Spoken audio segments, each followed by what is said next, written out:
আমি যে মাতাল হাওয়ারি মতো হয়ে যেতে যেতে পায়ে পায়ে গেছি জড়িয়ে। আমি যে মাতাল হাওয়ারি মতো হয়ে যেতে যেতে পায়ে পায়ে গেছি জড়িয়ে। কি করি ভেবে যে মরি বলবে কি লোকে, মন্দ করেছে আমাকে ওই দুটি চোখে।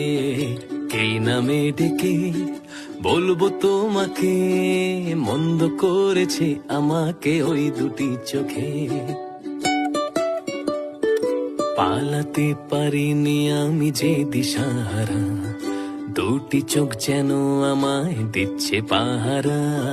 পালাতে পারিনি আমি যে দিশাহারা, দুটি চোখ যেন আমায় দিচ্ছে পাহারা। ধরা পড়ে গেছি আমি নিজেরই কাছে।